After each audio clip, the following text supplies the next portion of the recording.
आकाशवाणी, संजीव से। तो क्या 1965 का कोई दिवस या 1971 का कोई दिवस मनाया क्या इन्होंने?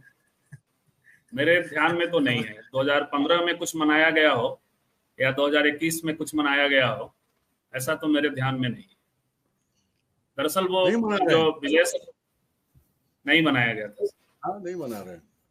और विजय सर जो कह रहे हैं वो सही कह रहे हैं कि ओवर एक्सपोजर के शिकार हैं ये, और कहीं भी संसद में भी वो चुनावी भाषण देते हैं।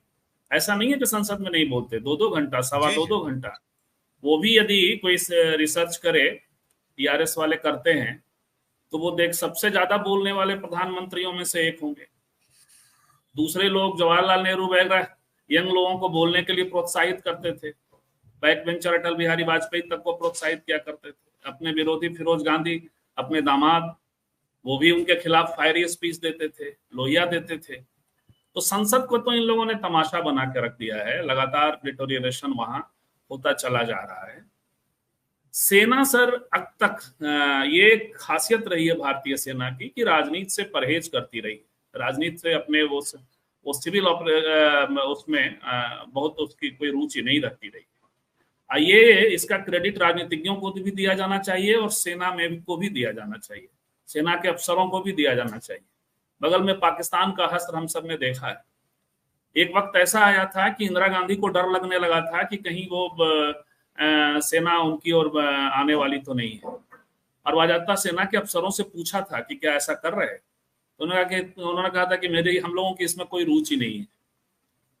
तो ये भारत का, और उसको आप जो है इस तरीके की बात करके, सच है कि वहां तालियां नहीं बज रही थी कोई, और चेहरे जो आप दिखा रहे हैं वो चेहरे भी दिख रहे हैं कि जो है बहुत उसका रिसेप्शन नहीं था जी। आप सेना के सुधार की बात कर रहे हैं तो आप सेना तो आपका ऐसे भी आपके यहाँ है, 17-18 साल में आप भर्ती करते हैं, और आपने एक बीआरएस का फॉर्मूला लाया है।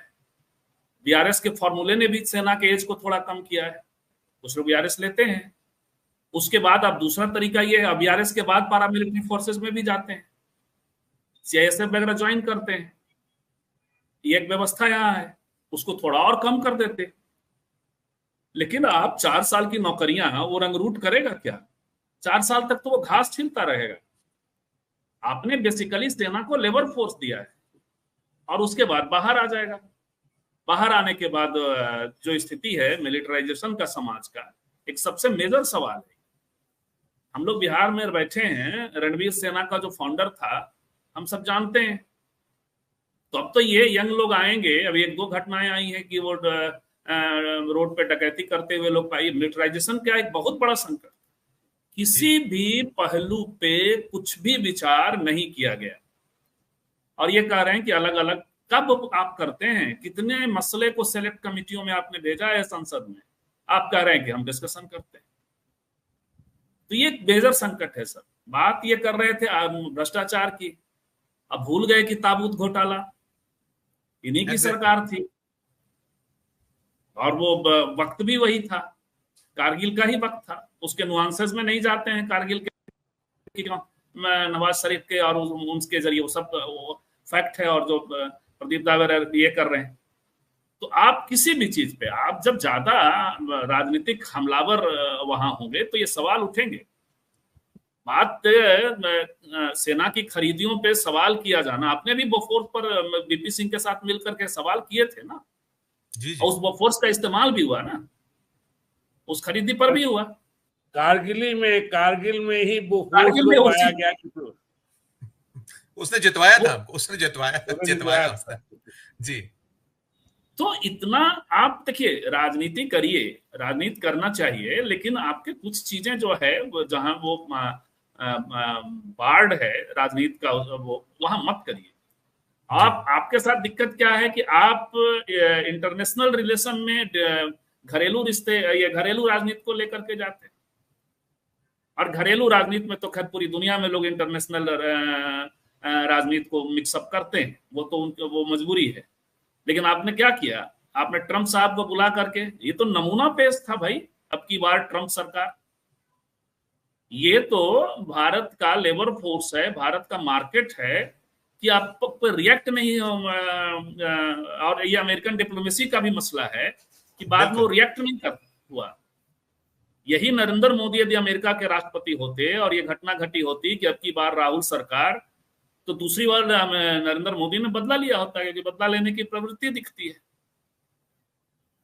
तो हर जगह है, इसलिए ऐसा लगता है कि सर हम लोग 10 साल से झेल रहे हैं प्रधानमंत्री, पता नहीं और आगे क्या सब होने वाला है, वजह इसकी अलग अलग है। लेकिन अब मुझे लगता है कि जनता ने भी उस उत्साह से जो 14 में कांग्रेस के भ्रष्टाचार के कारण, 2019 में पुलवामा का जो धूल उड़ा, उसको एक आंखों में लोगों के धूल झोंक करके जो चीजें हुई उसके कारण, 24 ने अपना एक जो दिया, 24 में थोड़ी सी तैयारी होती और थोड़ा ये होता तो उड़ ही गए थे, वो सरकार इनकी नहीं होती।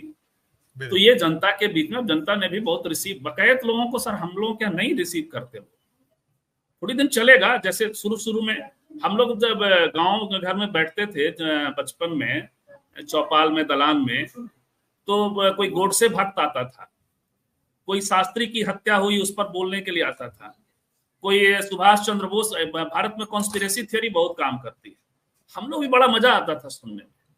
लेकिन बाद में धीरे धीरे पक जाता है आदमी, ऐसे बकैतों को लोग नहीं पसंद करते। तो ये भारतीय समाज है और ये रिजल्ट आया है।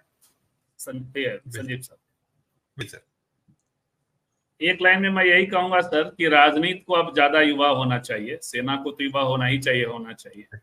बहुत बढ़िया, बहुत अच्छा है। 10 साल बहुत होता है सत्ता पे। 10 साल बैठने के बाद प्रधानमंत्री, मुख्यमंत्री, प्रधान प्रशासक नहीं रह जाते, कुछ संत हो जाते हैं, कुछ समाज सेवी टाइप के हो जाते हैं, कुछ जो है यदि दुष्ट प्रवृत्ति के हैं तो उनके वो अलग दिशा में बढ़ जाते हैं, प्रधान प्रशासक नहीं रह जाते हैं।